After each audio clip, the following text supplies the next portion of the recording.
Good evening, everyone. My name is Tracy Matthews. I'm the Executive Director of the Center for the Study of Race, Politics, and Culture, and we'd like to thank you and welcome you all to our event tonight, The World is a Child's Classroom, Lessons from the Black Panther Party's Oakland Community School. I'm going to turn the mic over to our moderator, Ms. Sherry Keels, who's an Associate Professor in Comparative Human Development at the University of Chicago. Thanks, Tracy. Really appreciate that. And as Tracy just noted, we welcome you all to this event tonight and this opportunity to learn from this excellent set of panelists. I'm just going to do a bit of a broad introduction to where we are today and a note from the various hosts and organizations that have put this event together before turning it over to our panelists. And I'm just, in this Zoom world that we're in, switching between screens, so I'm not going to be able to see you for a moment. So as Tracy noted, The World is a Child's Classroom, Lessons from the Black Panther Party's Oakland Community School is the title of our event tonight. This is the first in a series of virtual programs focusing on themes of Black radical pedagogy, curated by Emily Hooper Lanza and Tracy Matthews, who you just heard from.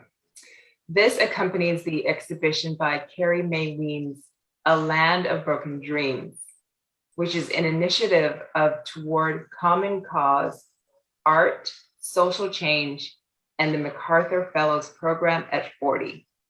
This is on view now through December 12th at the Reva and David Logan Center for the Arts. So the co-presenters that I would like to thank for bringing this event together are the Center for the Study of Race, Politics, and Culture at the University of Chicago, especially Beth Awano, Tiara Patrick, and Tracy Matthews. Logan Center Community Arts, especially Emily Hooper Lanza. Logan Center Exhibitions, especially Alyssa Brubaker, and the Reva and David Logan Center for the Arts, especially Lee Fain. The video that was playing at the opening of the program was the Black Panther Party's 10-point program from Carrie Mae Weems, A Land of Broken Dreams. This video was produced by Bob Studio. The following opening photo montage was the BPP's Survival Program compilation, produced by Angela D. LeBlanc Ernest, who is one of our panelists this evening. So what we're going to do now as we begin to move into the program is have brief presentations by each of our panelists, whom I'll introduce shortly. Then I will ask just a couple of questions. Do put your questions into the chat. I will be monitoring the chat to try to identify and highlight some important questions to ask as we open up. And also, as I'm sure you noted, because you needed to check in, that we are being recorded in this session. So with that, I want to introduce our panelists. So the first is Erica Huggins. And as you will note from these bios I'm about to read, this really is a multi-talented group of panelists that have done an exciting diversity of work in their careers thus far. Erica Huggins is an educator, human rights activist, poet, and former BPP leader and political prisoner who has used her life experiences in service to community for more than 50 years. Huggins served as director of the BPP's Oakland Community School from 1973 to 1981 and managed HIV/AIDS volunteer and education programs from 1990 to 2004. She has also supported innovative mindfulness programs for women and youth in schools, jails, and prisons. Huggins was professor of sociology and African American studies from 2008 to 2015 at the Peralta Community College District. And from 2003 to 2011, she was professor of women's and Gender Studies at San Francisco State University and California State University, East Bay. As a racial equity learning lab facilitator for World Trust Educational Services, Huggins curates conversations focused on the individual and collective work of cultivating equity in all areas of our daily lives. Additionally, she facilitates workshops on the benefit of spiritual practice in sustaining social change. And now, Angela LeBlanc-Ernest is an independent scholar and independent filmmaker whose work focuses on American history post-1965, with an emphasis on the modern Black freedom struggle. She was founding director of the BPP's research project at Stanford University and has focused on ensuring that the party's history includes the contributions of women, the impact of gender, and the organization's community survival programs. The founder and current director of the OCS Project, LLC, LeBlanc-Ernest is creating a documentary about the Oakland Community Schools, one of the BPP's longest lasting of those programs. She holds degrees from Harvard University and Stanford University. She's a co-founder of the Intersectional BPP History Project, whose focus is to highlight the role of women and gender in the BPP. And I think that was a bit of a repeat. I just want to close by saying she is currently also BPP community partner with and co-leader of the Oakland Community School Community Archive, Activism and Storytelling at the University of California, Irvine Humanities Center. And now Gail Asali Dixon is an ordained minister who was born in Berkeley and raised in Oakland, California. Dixon became a BPP member in Seattle in 1970. In 1972, she and other party members joined the Oakland, a base of operations campaign, the focus of which was to take over the city's government, make it responsive to the community's needs, and ideally replicate that model across the country. Dixon, who is an artist, soon joined the graphic art department at the BPP newspaper as its only female artist. Shortly after transferring to the Oakland Community School, BPP's Oakland Community School in 1974, she created their logo. After leaving the party in 1976, she returned to school to finish her art degree, and she continues to hone her craft and personal artistic style. She has been a substitute teacher in the Oakland Unified School District. Her previous community projects include an elementary school and working with the Golden Gate Valley Library, the African American Museum and Library at Oakland, the Oakland Museum of California, and the DeYoung Museum. She recently was a consultant on the mural commissioned by Gillichrista Vest, honoring the women of the Black Panther Party. And then we have Gregory Lewis. He is an Oakland, California native and the son of two former rank and file members of the BPP party. He was one of a small class of original students, most of them children of Panthers, who attended the Oakland Community School from its inception in the 1970s. Lewis and his family remained in the BPP until his parents' abrupt departure from the organization in 1979. As a student at San Francisco State University, he reconnected with his Panther roots and was reminded of the power of the movement that had shaped his life. He has been writing and sharing his story ever since and is currently working on a memoir, Power to the Children, writing from the life of a Panther cub. Lewis holds degrees from San Francisco State University and New College of California School of Law. He has worked as a mentor, a paralegal, an adjunct instructor, and a coach, and is currently the varsity wrestling coach at Albany High School. He is a proud father of 3 grown children and has been known to play the guitar and sing his special brand of blues and funk for family and friends. So as I stated at the outset, and as can be seen from these bios, this is a multi-talented, diverse group of panelists here for you tonight. So moving back over where I can now see you guys again, we're going to go into our panelists.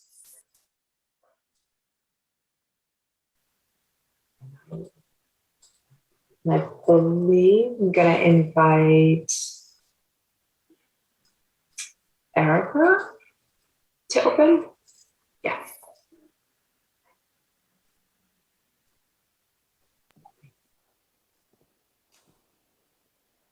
Thank you, Ms. Sherry.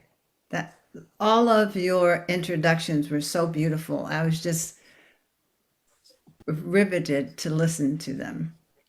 And I want to give a special thanks to the stellar team of women, along with Tracy Matthews and Emily, who made this event possible, working tirelessly on details and all the things, all the heavy lifting behind the scenes. So thank you. And thank you to my fellow panelists, Angela, Asali, and Gregory. Thank you. I just want to set a tone. The BPP began, the Black Panther Party began in 1966 as the Black Panther Party for Self-Defense. And it rose out of the continuum of movements for freedom and dignity of Black people, of African people in the United States from 1619 until now. A continuum, a river of movements. The Black Panther Party didn't descend out of the sky. It came from the needs of people. And as we talk about self-defense, we're not talking about a physical something. We're talking about the ability to meet the needs of people by defending their health care, by uplifting their spirits, by feeding them, clothing them, housing them. And every movement that preceded the Black Panther Party brought it into being, every single one. And every movement since then is a part of this continuum. All power to the people, which was a slogan that went global in every language possible, was a reminder, not a threat. And our motto, the Black Panther Party motto, was to serve the people, body and soul. So our focus for today is based in the amazing Carrie Mae Weems' wonderful exhibit, Toward a Common Cause. And what is that cause? To respect and invest everything in all human beings, no matter their location, their identities, and their proximity to dominant cultural norms. We know, because we're part of Black and brown communities, many of us, that there is no monolithic Black community or brown community. It's vast and broad and deep and of value. So I loved seeing the slides that Angela put together, which describe to some degree the Black Panther Party's community survival programs. There were 65 of them that were easily replicated and were around the globe, and then are being replicated now. And today we're going to focus on one of them, but I just want to lift up the People's Free Medical Clinics, the food programs, cooperative housing programs, the seniors program, a teen program, the busing to prisons program. As you listen to this short part of the long list, you'll see how needed they are now. And many wonderful people are taking care of those needs. The Black Panther Party's educational programs started with conversations that party members were having with high school students in maybe 1966 and 67. And then there came a time when party members wanted to have a place to educate or re-educate their own children, their sons and daughters. And of course, seeing this at the children's houses, which were in Oakland, as an example, they were throughout the country, but the ones in Oakland, I can remember. The community said, we want our children there. Can our children be a part of your great little house? And then we ran out of space for all the children, and so we moved into another community in Oakland, in East Oakland, and opened up a huge house. And once again, there were sons and daughters of party members there, but also the neighborhood children, both black and brown and white, came. It was called the Intercommunal Youth Institute. And in 1973, a grandmother went to Huey Newton and said, let's have a dedicated school site. Let's invest in the children that way. And so a corporation was formed, the school site, an old church was bought, and in the school year 1973-74, the Oakland Community School opened. And why does it have that name? Because as Huey aptly put it, who's going to remember Intercommunal Youth Institute? Let's have a name that the people can remember. And so it was. So Asali and Gregory and Angela can tell you more about the Oakland Community School. And thank you very much for listening.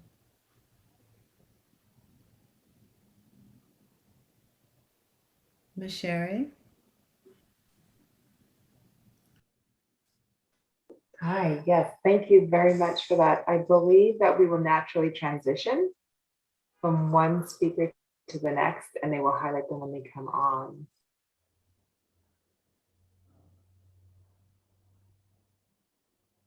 There we go. Good. Good evening, everybody. First, I just want to echo Erica and just thank the entire team and co-sponsors of this event. The Oakland Community School occupies a very special place in the hearts and minds of students, teachers, staff, parents, and community supporters, and just people who lived in the community. And so for the past 28 years, I've been blessed. It's been an honor for me to have the opportunity to work with so many former BPP members and OCS participants and trying to piece together the school's history, and that work still continues today. As Erica mentioned, at its October 1966 founding, only 55 years ago, the Black Panther Party's organizational charter included a demand for an education system that reflected the true history of Black people. The Panthers developed a variety of programs to build the community with educational institutions. And so Erica mentioned just the school visits where they would just have conversations to prompt thinking and critical thought, local tutoring, liberation schools, teaching at the Free Breakfast for School Children programs, which were all across the country. They also hosted GED programs, the Child Development Center, and the Intercommunal Youth Institute, which was the earliest iteration of what would become the Oakland Community School. So slide 4 is actually just a graphic basically of what Erica just explained to us in terms of the history and movement, specifically from 1971 as the Intercommunal Youth Institute to through 1982. So because she already explained that transition, we can move on to the next slide. So in the 5-minute clip you're about to watch, several OCS participants I've interviewed for my documentary film in progress reflect on the question, why should people know about the Oakland Community School? The most important thing to know about the Oakland Community School was that it was ordinary people with an intention. We weren't education scholars. We had scholars come to visit.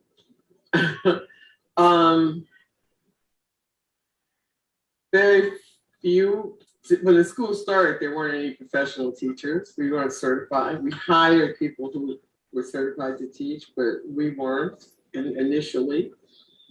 I think it's just really important for people to understand that you have to have a strong intention and a willingness to do whatever it's going to take. And that's what it took. The most important thing to know about the very few, when the school started, there weren't any professional teachers. We weren't certified. We hired people who were certified to teach, but we weren't initially. I think it's just really important for people to understand that you have to have a strong intention and a willingness to do whatever it's going to take.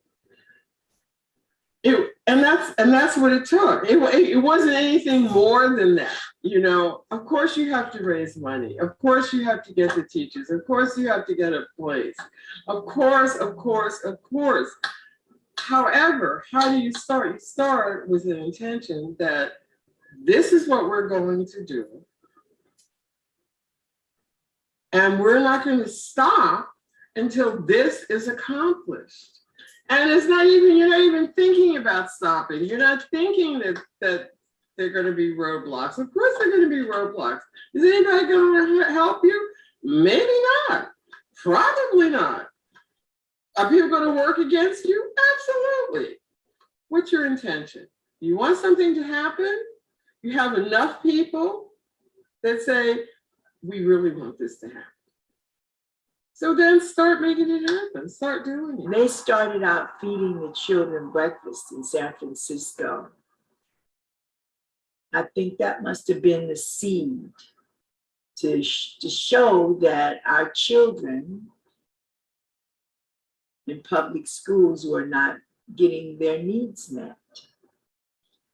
They weren't getting good, they weren't eating like they should, and they you know, their needs weren't getting met. So there needed to be an Oakland Community School. There needs to be an Oakland Community School now. The Oakland Community School was a direct result of flipping education on its head. If you remember, there was this intersection that happened because the party had been really pushing on this point of what was going to be the Oakland public schools. We developed a community education program that worked. It touched the students' hearts, it touched our minds, it helped us grow.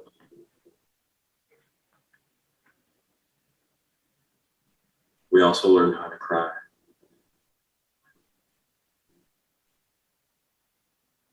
Run and jump and embrace each other. I mean, it's about the humanity, right? It's about the life that we all aspire to, that we want to live. When we have children, we want them to have all of these things to nurture them, to guide them through. And the school had that.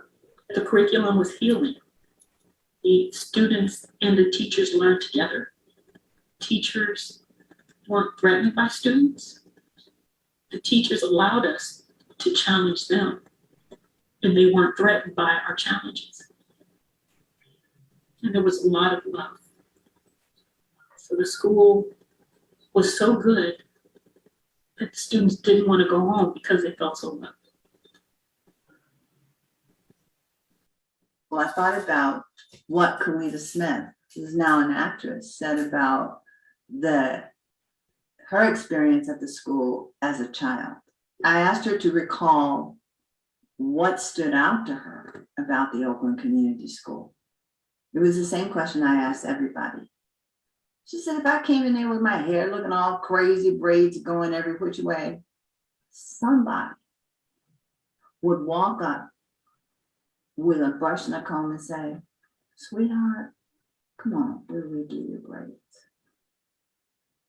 She said, if I came in sad because something was happening at home that I didn't know how to deal with, all of a sudden somebody would walk up and give me a hug.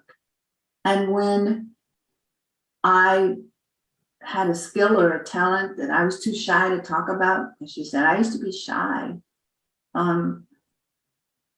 somebody would give me some information or a book or something so I could pursue it. I said, so what would you say? My next question was, after hearing all that, what would you say was the benefit for you of Oakland Community School? And again, she's like, what? What kind of crazy question is that? Oakland Community School made me the woman I am today. And I said, and what would you change about it? And she goes, another crazy question. The only thing I would change is that, Erica, it wouldn't have closed. And every child would have what I.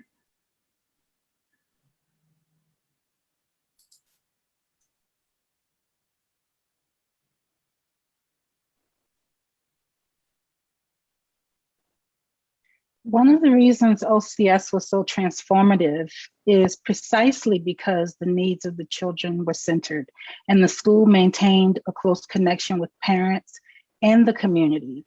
And the mottos that you see on the screen inspired everything the educators, students, and parents strove to achieve. And those were used throughout the history of the Oakland Community School.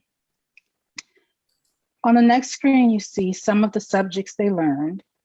And it's important to know that they weren't just insulated outside the school building. They participated in spelling and math competitions. They competed with youth in other schools at city competitions. And in 1976, a group of 10-year-old OCS students even presented a clean water treatment science project at the Western Region Black Engineers Conference, intended for professionals.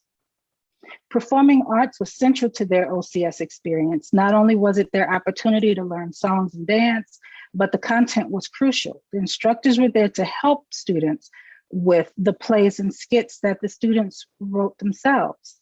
The topics ranged from African culture and history to Black history and all other movements. They performed comedic pieces as well as serious pieces, and the performances were the students' opportunities to learn as well as teach the community members who were in the audience.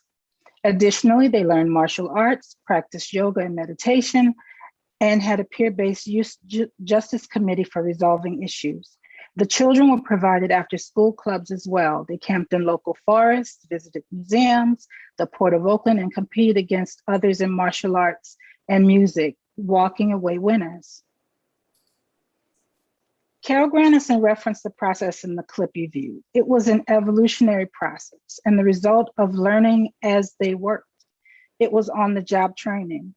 Not only was it a training ground for students, but also was a training ground for the parents, teachers, and administrators.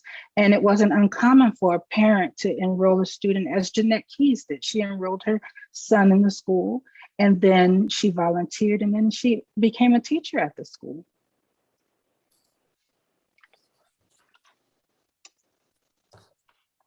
So at the end of each documentary film interview, I asked the same question. What are 5 words that describe your OCS experience? In 2019, I plugged those words into a word map generator for 50 of the interviews, and the top 5 words used to describe their experience were love, community, education, compassion, and strength. OCS provides a model for how education can be designed to meet each child's whole needs: physical, intellectual, psychological, emotional, and spiritual. Community and family were central to this model. One's economic class, race, or family composition was not important to who worked at the school and who attended the school. Teachers, students, and volunteers were from all classes, cities, and backgrounds. Love for the children was the focus. In addition, during the after-school hours, the building was the Oakland Community Learning Center and was the site for the administration of over dozens of community programs. These programs were administered by the nonprofit EOC service. There's so much history and community building that occurred at that building itself. Here you see a 1976 image of the school, a mural that was painted on the back of the school next to the playground, and a current image of the building where the school was located for 9 years. With its advanced approaches to educating children, it's easy to forget that OCS was an elementary level school. The people in this photo are not at a high school reunion. They are gathering with each other to remember their elementary level experience. That is something worthy of reflection.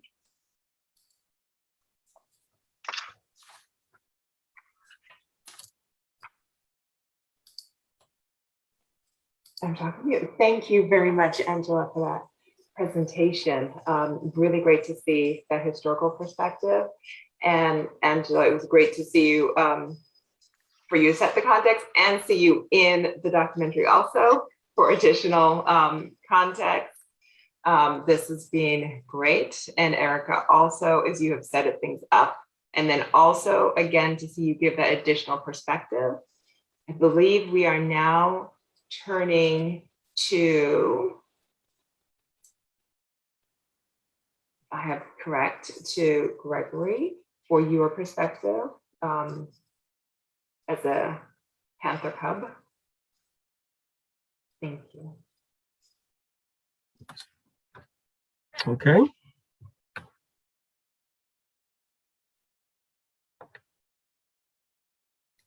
Should I wait for you to any cue? No, I believe that you are on now, spotlight, for being able to take away the presentation. Okay. Okay. I guess I can start out at the beginning, but I do want to say thank you to Erica and to Angela and also to Gail, but to all of the teachers and mentors who have kind of brought me here from where I was in my initial iteration as a Panther Cub, if you will, or as someone born into the Black Panther Party. That's how I like to define it. It's really incredible to me that at now 50 years old, I can still get really emotional when I hear Erica talk and when I see images from really the place that birthed me. I mean, from the performances that you saw and everything else. So just by way of introduction, I was essentially born into the Black Panther Party. My mother, at the time I was born, she was a 17-year-old single mom in East Oakland.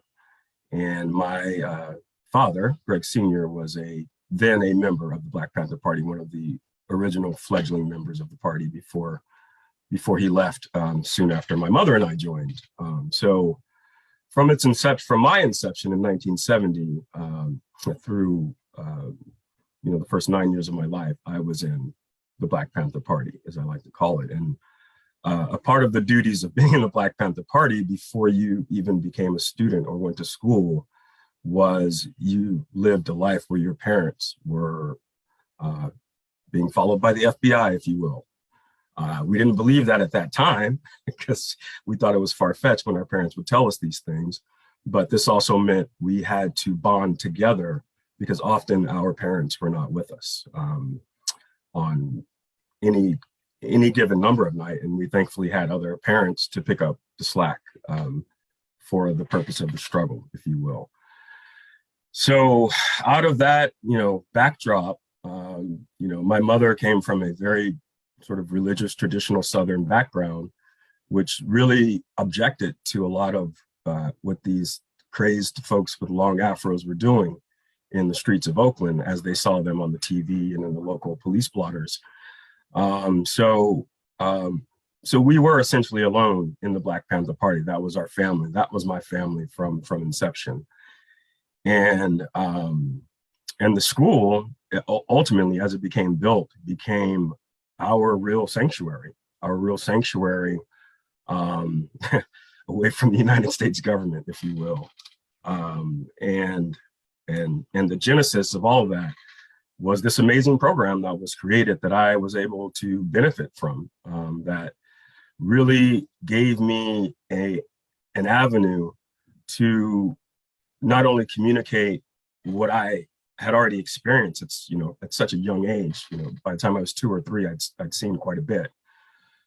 And to sort of synthesize all that and to be able to create an environment where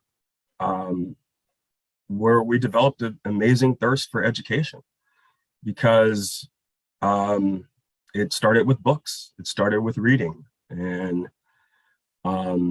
as I was told later, as the school developed, it just was a natural, really seamless conversion from my life to where the school was my home. And the reflective model that I often reflect on is that there was a seamless transition between my home life and school life. So, when those of us who were Panther Cubs, especially initially, we also lived in what we call dormitories, I guess, dorms. As I've gotten older, I've talked with some wealthy white kids, friends of mine, who are like, yeah, I went to boarding school when I was young. I'm like, and they kind of equate it to a boarding school. But as I said, the government was also chasing us, so it was a little different. But our days started together and ended together. We woke up. One of my first memories is the age of 4 to 5, and we all lived in this dorm on Adeline Street in Berkeley, and it was this upstairs flat, and I think it was 4 to 5 boys, maybe 6 boys in one room and 6 girls in the other room. All of us, were the same age. One of the students was Erica's daughter, Mai Huggins, who's my age, and Geronimo Clark, and all of these best friends that I had at school. We lived a life in a dorm where we woke up at 6 o'clock every morning. We all knew our routine. Go to the bathroom, single file line, go down the stairs, get on the bus, go to school. And all through that moment, there was never a moment where anyone was like, I don't want to go to school today. There was literally never any kind of moment like that, because again, that was our sanctuary. It really was our sanctuary. And, we'd file down, and then we'd get on our bus, the school bus, the yellow school bus, and they would drive us over this little ramp from Berkeley to East Oakland. And there were a couple funny times where we'd pass. There was a police station down below on the path, and we'd always kind of shout at the police station, because we just identified that they were there. there was no other meaning to it other than we know. And then we file into our playground at our school, and it was especially the final iteration of the converted church that was really had this big expansive playground that we just we got off the school bus and we got into the playground, and we started our day with exercise. We started our days with about I would guess it was 15 to 30 minutes of 25 jumping jacks, however many push-ups, however many sit-ups. That was really how we started our day. And from my perspective, that started a lifelong love of exercise and, being fit and taking care of your body, because it always felt so good to start our days off like that. And one of the teachers would instruct us in the playground, and then after that, the next thing we go like, what's for breakfast? So we're going to have bacon? Are we going to have eggs? Is it going to be powdered eggs? What was next? And then after our exercises, we file into our cafeteria, and we'd all have breakfast together, basically. We would all have breakfast together, and we'd still talk. And you know, sometimes we'd be a little louder than other times, and, you know, other times we'd be more reflective, but we were all together. And this was a good, you know, hour or two before school even started. So, you know, really that foundation for our day was shaped every single morning for the first 9 years of my life, Monday through Friday. And, you know, after breakfast, after everything, I mean, you guys have, most people have heard this before, but yes, no one went hungry, but going hungry wasn't even, it wasn't even an idea. We just knew we had each other, and we knew that, yeah, we weren't going to go hungry. We never had that feeling, you know. Were it any other situation, with my mother being a single mom, and the way Oakland, the way many places don't offer services, would have been a completely different situation. And I recognized that. And then, so that was our day, that was our foundation. And then we file up to our different classrooms. And I think some folks and some educators have talked about the way that we were, I didn't realize this until much later when I read Erica's works and other people, that we were placed in the classrooms according to our ability. So my mother ended up becoming an English teacher, and I just escaped. I just read all the time, and I read and I wrote. And so, you know, I went to maybe my English class was a little more advanced than some of my other students, because I was reading, I was at such a high level. But, you know, math, I was usually with my age group, and so forth. And so our days were spent going from classes to where we would not only have the bonds that we shared from growing from our age group where we live, but we actually developed bonds with other kids in class who had similar abilities to us. Maybe they were older, maybe they were younger, but we were all in the same class together and developing relationships along the way. And we absolutely benefited from a dynamic group of young educators who were, again, you know, when you're 5, 6, 7, and 8, you don't really realize how young James Mott and Erica Huggins, and even my mother, Pamela Perkins, how young they actually were, because we had a lot of energy. And they had to, and you know, they were able to deal with us and keep us on task, if you will. And I could really wax on and on about the educational model and my experience, and how it really helped shape my life in so many ways, not only from being a student to being a professional to being a coach, but also to being a parent to my children, being a father, being a responsible, loving, caring, responsible father, comes from the foundation of the Black Panther Party, of the school, of the mentors who really showed me that love takes many forms, and all it does is just helps you grow and become a better person. And when, you know, I'm often reflective of, you know, the little seeds who don't get that water that I got as a little kid to let me sprout into this, you know, person that I am today. And it's one of the continual reflections that I have, and that's why I do coach and I do mentor and I do connect with young men and women on a level of understanding that everyone did not get what I got. You know, everyone did not get that, and there's a certain responsibility of being able to share that and to share that experience. And so it's very emotional for me sometimes, because it really is a part of my it's a part of my truth. And when I go back to those times and realize how dynamic the folks who came before me and who are present with us now, and the sacrifice they made, when I see Carol Granison, who was my English teacher, say, "You just do it." This is how sometimes they educated us, if you will. You know, you can talk about it, you can think about all the ways in which you can't do it, or think about how you can do it.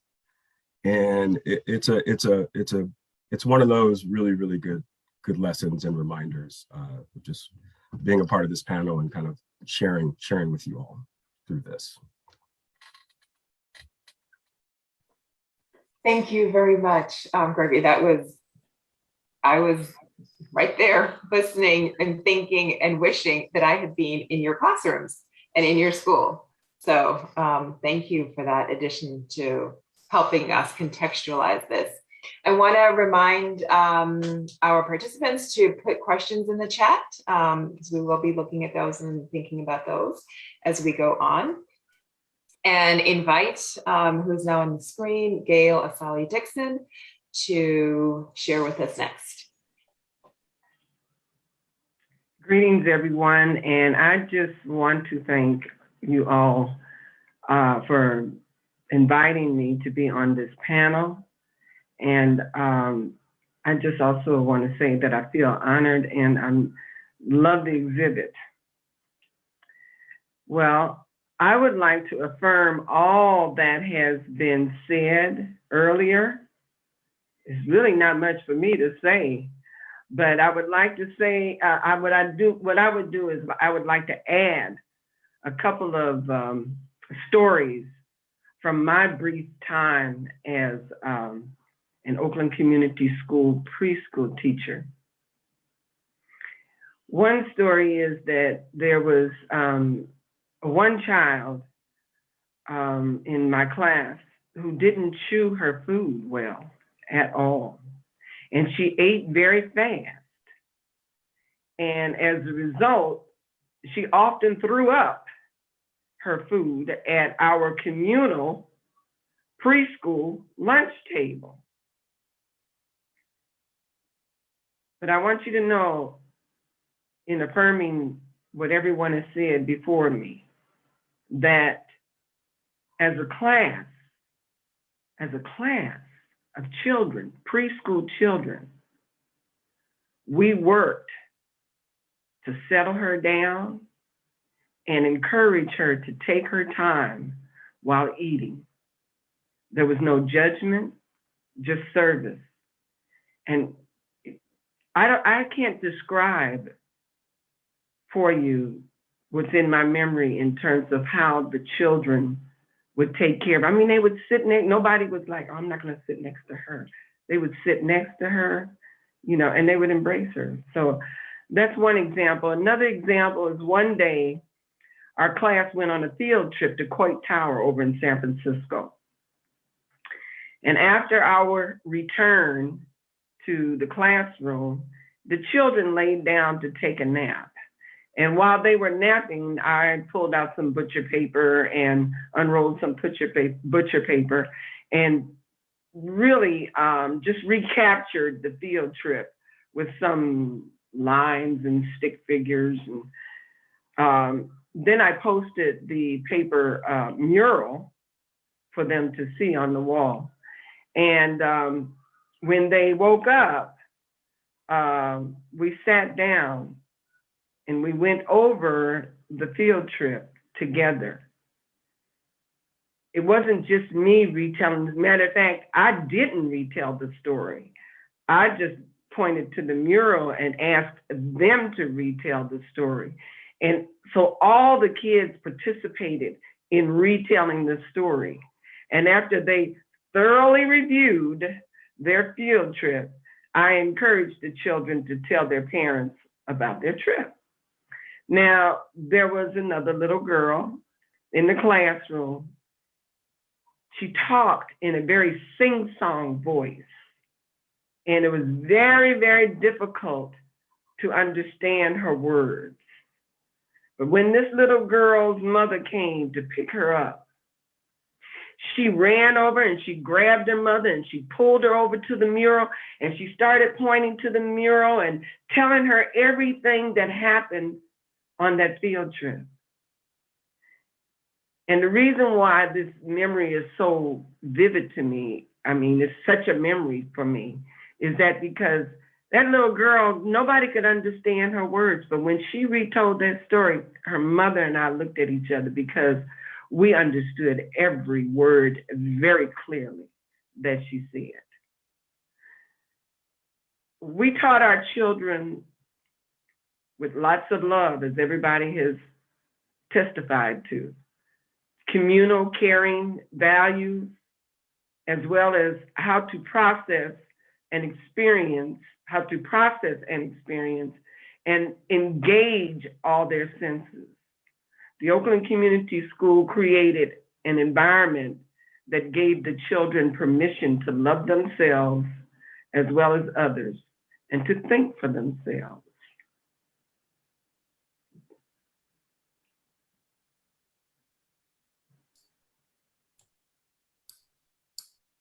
Thank you very much. That is a fabulous way to sum up this panel and all of the contributions that you guys have made collectively and everyone else that you've worked with.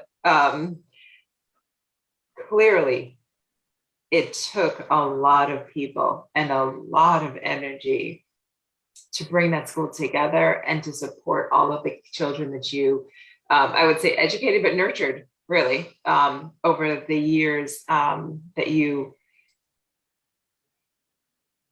guys, a feat is what I would say for that school and the program that you did.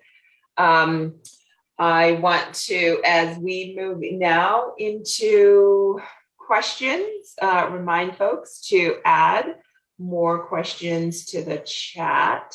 And let me just double check to make sure. Do we have? I see Angela on my screen because you are going to show us another clip of your video. Okay, thank you. Thank you. So as we're transitioning to the community conversation portion, I want to center the voice and experience of one other OCS participant, and her name is Alicia Keys. And she's actually the daughter of Jeanette Keys, who was one of the persons in the video that we watched earlier. Once the pandemic shut down everything in early 2020, I had to decide whether I would stop working on a documentary project and interviewing folk because I couldn't be on location again with them anymore, or whether I should use modern technology and continue capturing those stories, which are so important. And I decided to transition and do Zoom interviews. So during that particular interview, the former students sang a rendition of the Oakland Community School song, which had been written in 1976 by Elaine Brown, who was the only Black Panther Party female chairperson. And what many people don't know is that she's also a very accomplished songwriter and musician and singer. And so she took the time to write a song that was specifically for the children. And they would sing this song at graduations. And the other thing to remember is that the song Alicia's singing, she's singing it 43 years after her graduation. She graduated from OCS in 1977, meaning she just transitioned to public school. And so, yeah, I just want you to listen to the words and just feel how she remembers it.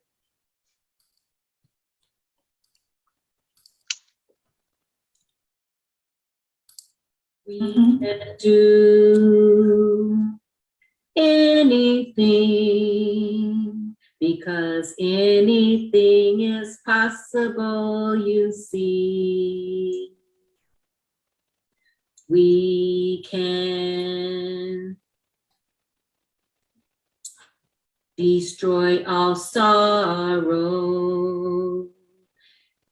and make a brighter day. We can save the world and make peace like it should be. And we can do, woo, tears. Mine too. I love that song so much.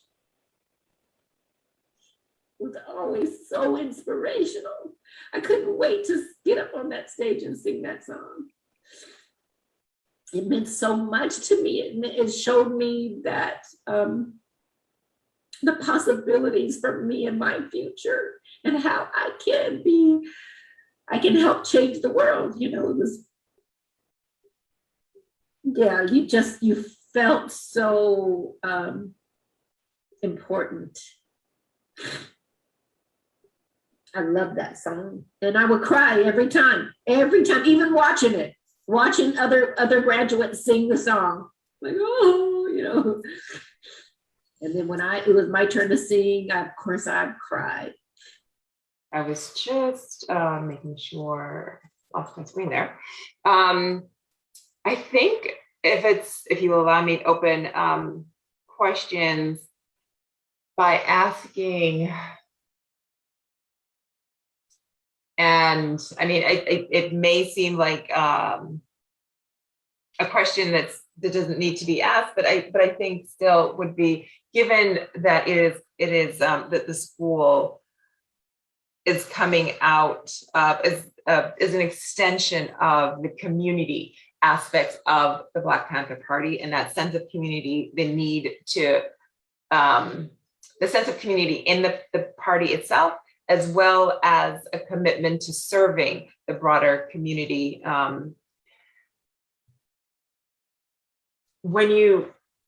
For most of us, we experience education as a very competitive endeavor.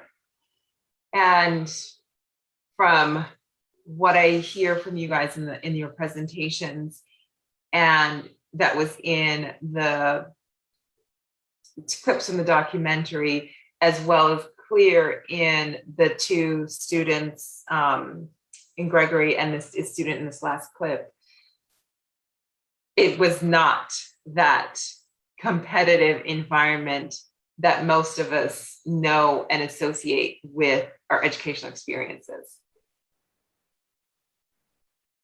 Were there any concerns?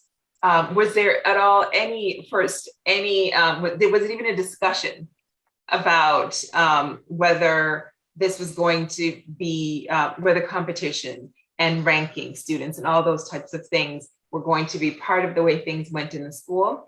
And was there any concerns about how students would transition when they needed to, for high school and things like that, transition into the regular public school environment?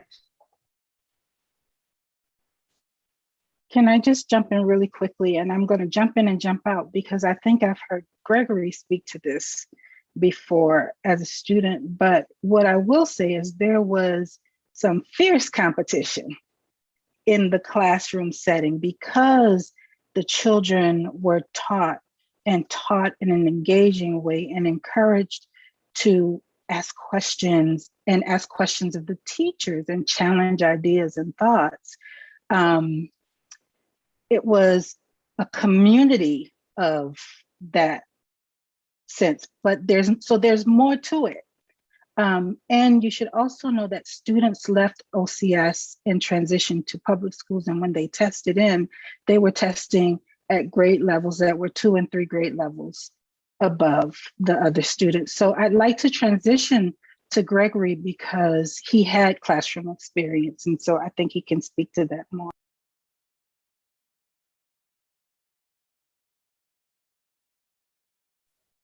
Oh, okay. It wasn't letting me unmute myself for some reason. All right, we're back on. Yeah, I mean, I think I would also be interested in hearing Erica's perspective on how competitive we were, because I think it's sometimes fun to think about it in my light, which is that we were absolutely highly driven in and outside of the classroom, really all aspects of our lives. I mean, we would often challenge each other to who could figure out the best algebra problem, you know, when you're 6, 7, 8 years old. We were really, really high achievers. And there was a very significant moment before we left, before my mother, before he took us out of the Black Panther Party, is we for the first time took a standardized test, and I believe it must have been around 1979 or something like that. And there was this big rush by all the teachers to get us these number 2 pencils and to get everything right so that we basically, as the kids would say today, we were going to crush this exam, you know, that was the goal. And so we actually had, you know, this was a very seminal moment of, you know, getting out the books and learning how to bubble in your name and do all this. They kind of, I mean, it was pretty brilliant, but they turned it into a fun project for us, and it was something different that than we had ever experienced. And ultimately, you know, the short version of the story, when I left the Black Panther Party at the age of 9 or 10, my scores were at high school level, but I ended up going into the 5th grade when I should have been in the 3rd grade. And I ended up graduating high school when I was, my birthday's in January, like Erica's, but I was 15 at the start of my senior year in high school. And in many ways, I was far academically ahead of those students who were in my graduating class. So I think that there was ultimately a little push by the teachers for us to be able to do standardized type learning and education and model. But the foundation of, you know, self-awareness and confidence that they instilled in us kind of put us ahead of our peers in public schools, in my experience.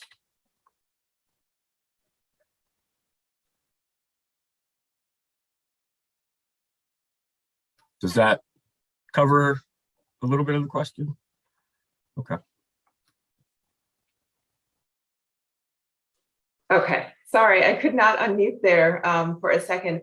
What would be fabulous if Erica and Gail could speak to is how you created that culture of rigor and I'm going to say a competition without competition. So in the sense that they were competing for high standards and high grades, but not competing against each other in a way that doesn't allow you to build community. So how did you do both of those things?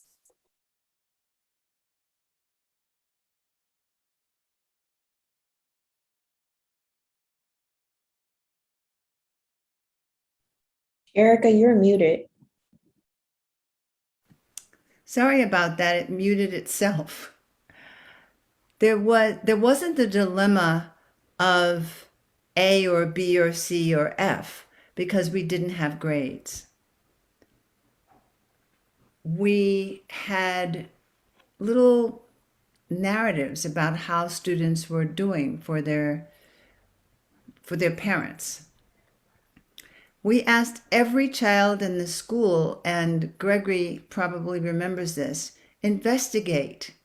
Before you decide upon something, investigate it, meaning use critical thinking skills and also find the facts. Now, there was no internet, but they were able to find facts by talking to each other. So competitive is probably needs another definition for what we did, because it really was a game of ideas and imagination and understanding and budding wisdom.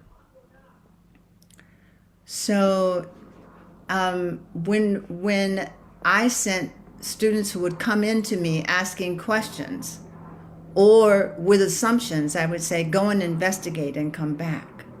And that was part of the model of the school, not for the tiny children, but for the 1st through 5th and 6th graders.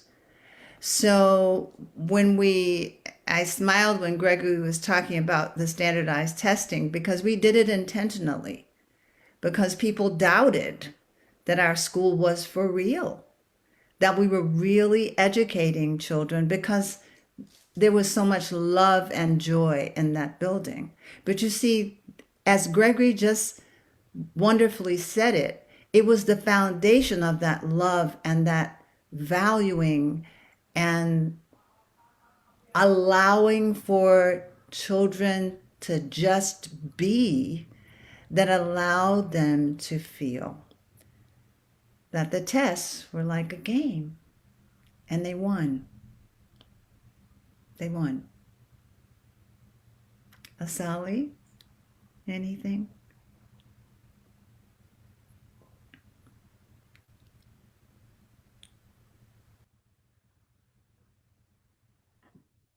Okay, actually, I do have a couple of things. You know, I'm a substitute teacher now, and I heard you spoke the keyword standardized tests. And what I noticed today that the children, they're taught to that test. That's right.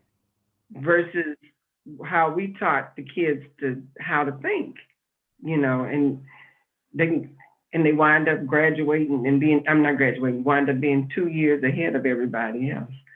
So that's one thing. The other thing I was thinking about, like you said, competitive. Now I was with the babies, you know, and they we were, matter of fact, people would come in and comment, you guys are like a family. So I guess if there's competition going on, it's whatever goes on in every family, you know, not like you see out here, you're gonna flunk if you don't get to a certain level or something like that, you know. But we were literally family, like I was telling you about the little girl. We sat down as a class and we decided how we were going to, you know, that we were going to work with her and how we were going to work with her. And that's how it happened. The other thing is, I'll tell you, I have one little story of competition that I didn't plan to talk about, but there was 2 children in my classroom. They were actually, I think they were half brothers. One was from France and he spoke nothing but French. The other was America and he spoke nothing but English. And so they were playing ball, you know. And Iban, the one that spoke English, he would say, he would throw the ball to his brother from France, and his brother would keep the ball and want to go out and would be mad and want to fight him. You know, it's like, no, this is my ball. And so they struggled for a minute, and then finally Iban came over to me and he said, he won't share, you know. And so I took out my little pad and pencil, you know, what the teachers did, like Carol said, we had to have intention. So you use whatever your skill set was or your creativity or whatever, you know. So I took out my little pad and pencil and I drew the picture, and I told the guy from France, the little boy from France, I told him, this is how you do this. You play the game and the ball goes back and forth and blah, blah. He said, oh, and he said something in French, and then they went over and played. You know, sometimes children just have to be shown a better way, you know. And so that's all I have to say on that.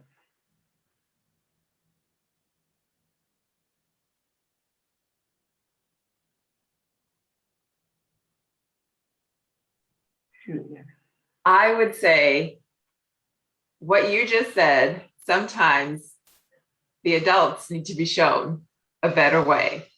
That's right. What you just said for all of us, kids, adults, community, need to be shown a better way. So what I would like to do in terms of wrapping this up is asking if each of you could say something around what would you want to see today?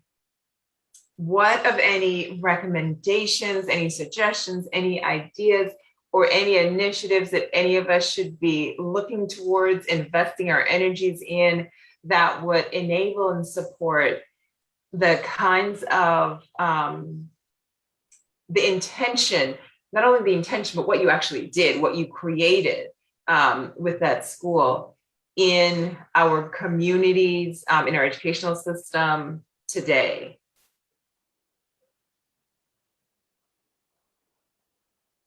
What are your marching orders for us?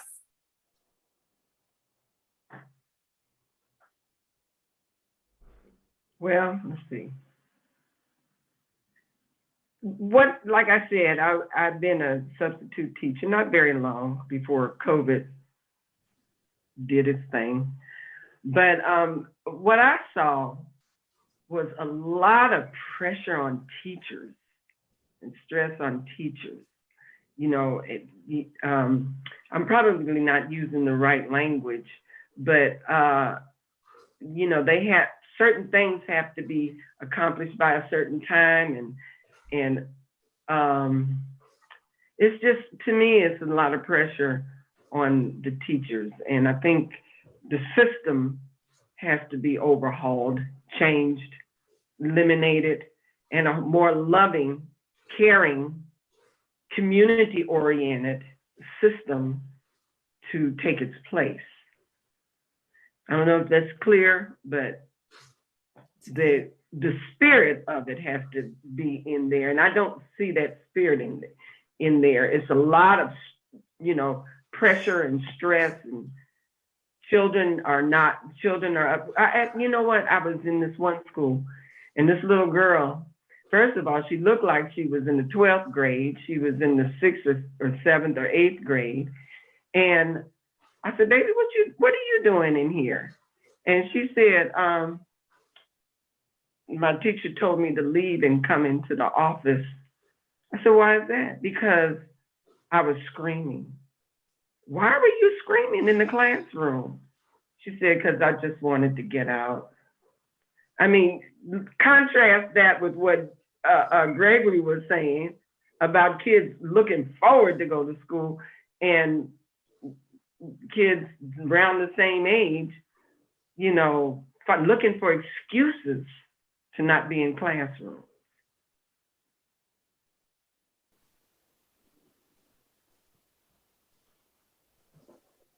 Erica, Angela? Sorry, the sun is shining in a funny way, so there's so many things I want to say, Ms. Sherry. That's a great question. I don't have orders or advice for anybody, but I do think I remembered back to when the assistant superintendent of California Public Schools came to visit Oakland Community School. And he spent the whole day there. And he came in thinking, and he said to me, he was embarrassed. And I said, why? He said, because I thought I was coming to a storefront school. Mm-hmm. But this is the real deal. And I said, won't you go back and tell the people that you work with, tell the superintendent and your colleagues that they can do some of this in the existing school districts? Because you see, everyone, we had a relationship with Oakland Unified School District, Berkeley Unified School District, San Francisco Unified School District, and also, I believe, Hayward and San Leandro, because we didn't dislike the public schools. That was where the majority of our children were. We were a model for doing it different. And pieces of the school or the whole thing could be replicated. He did. He went back and he actually called me after doing what I asked him to do. And he said, I was told we're not ready yet. I wasn't surprised. But I guess all I want to say is people get ready. How much more of screaming girls do we need? We need to clog the cradle to prison pipeline. And the way to do it is with love. That's what I remember of Oakland Community School. Through that experience, I learned to love all kinds of parts of myself, not just the children.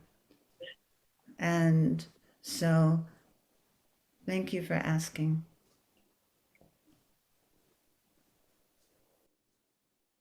I'll follow up.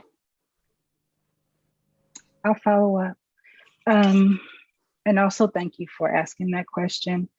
In 1977 of August, the California State Legislature presented a commendation to the Oakland Community School. And I think part of the language was about, congratulating them, commending them for their success in teaching the children who were considered uneducable. Well, the Oakland Community School didn't consider any child uneducable. And I think that's a foundation. It's a mentality. They didn't put labels on children. They loved all children the same. And that came across. And one of the things that people say often in the interviews that I do is that Oakland Community School, the building and the people there was a place where they felt safe. Children need to feel safe.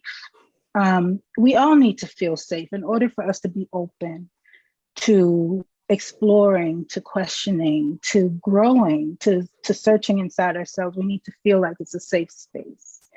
And that's one of the things I think we need to think about when we're expecting our children to go sit in classrooms feeling unsafe, but still expect them to learn and to perform and to take this test and, do well. There's some things that are just kind of basic: love, safety, having enough food, not being hungry, not, like having people that care about you, I think matters a lot. And I think I'll go back to one of the mottos, or a couple of the mottos from OCS. Teach children how to think and not what to think.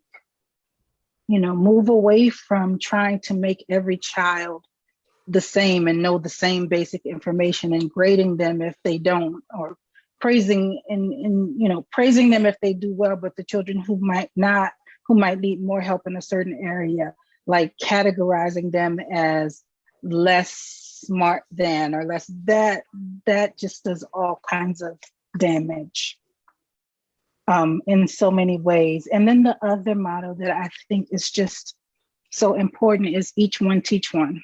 And that's been one of those African-American sayings from back in, slavery days, when one person would learn how to read or do something, they teach the next. And so I don't think there's one approach to dealing with where we are.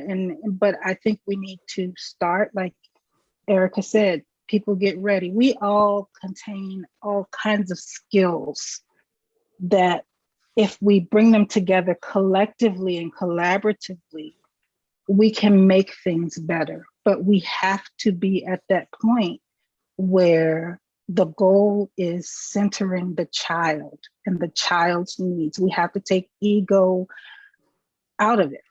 It's about the children. And I think once we shift our gaze to the children and the children's needs, that allows us to take it to that next level of conversation and work. It's work. And like Carol suggests, we just have to do it because it needs to be done.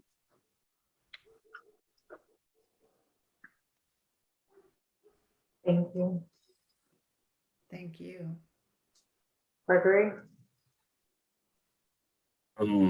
Yeah, I mean, it's amazing that Asali, Erica, and Angela just conceptualized what I was thinking in my head, which is building community in the classroom. I mean, that's what we felt. There's just building community in the classroom. I think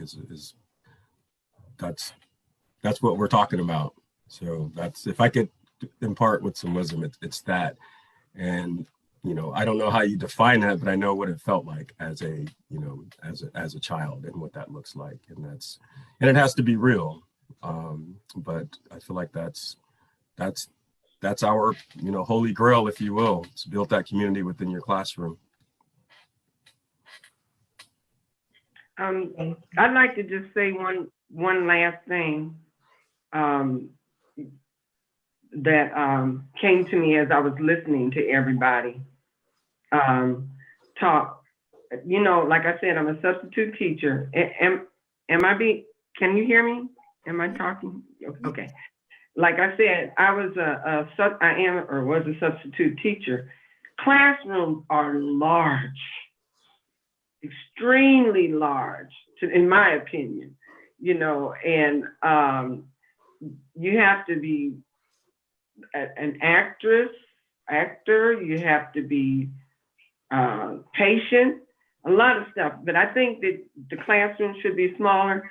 And what Gregory had said earlier about you were put in the classroom at where everybody at the same level was in that classroom. And that's what is, I think, is a mistake in the public schools. Various levels are in there and various energies are in there based on those levels. And I'll give you one example. There was 6 years old, and there was in this classroom, this one little girl, she was very, very smart, and one little black girl, and she was very, very smart and just cute as she wanted to be. And apparently she had a lot of good stuff going on at home. And there was another little girl that was challenged, not just because she hadn't been in school at a certain time, but something from birth. And she was challenged, and I think they were trying to mainstream her, what they call mainstream her. But she would make it difficult for the teacher, like let's say lining up to go outside, she would make it difficult for the teacher because now the teacher has to give all her focus on this child, and the rest of the class is being neglected. So one time before this incident in the line happened, the little black girl that I had, she sort of kind of gravitated to me, and she used to kind of act up, because I think she would get bored. And I pulled her to the side one time, and I told her how beautiful she was, and that actually because she was so smart, I saw her character, her trait, and that she was a leader because she could get kids to follow her, just naturally, And so I came back into that classroom as a helper because the teacher didn't have her credential yet, and I had my credential. So I came back into the classroom another day, and once they were in line, and this little girl that was challenged, she just was going off and making it really difficult for the teacher to talk or to deal with her and deal with the whole class.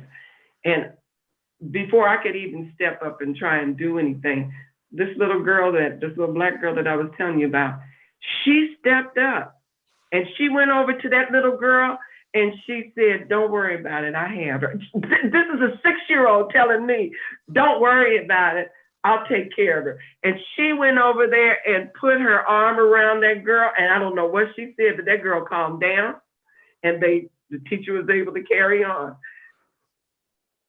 I can't even talk. I can't even sum that up. That's just so beautiful. We need to lower our classroom sizes. We need to deal with the various thinking levels. So that's a whole restructuring of how to do classes and first grade, second grade, third grade. It's a whole nother structure that has to take place, that has to come in and take place. And that little girl in that place is a good example. She wound up being the teacher's helper. What was I in there for? Well, you were in there in order to help her. Yes. Teach one, exactly. Teach one. Exactly. So yeah, there you go. There you go. Look at you. You're wonderful that you were in this class. Right. I really want to thank each and every one of you for this panel and presentation tonight. Wonderful hearing from each of you. It's been wonderful digging into, outside of this panel, into your bios, into the work that you've done, into the many creative projects that each of you has done. And I really invite all our participants to take a moment to read those bios and to just dig into some of the just really wide range of projects that you guys have done. There's so much in there for us to learn from. But before we leave, I do want to make the note, I think there's a survey link that they are posting into the chat that we're inviting participants to complete. We also hope that you will join us for part 2 of Black Radical Pedagogy on Wednesday, November 3rd, 6 p.m., same time. on Zoom also for a conversation with a group of Black women who have made important contributions to the educational landscape of Chicago through their work in radical teaching, leadership, and organizing. Details and registration information in the chat. So that is also there. Thank you guys so much, our participants, for staying with us. I know I was happy to stay this little bit of extra time because your stories are just wonderful. Looking forward to that documentary when it comes out so that we can continue this learning journey. So thank you so very much. Oh, and thank you so much to our organizers for this event. Power to the people. Right on, power to the people. Yes. Thank you very much.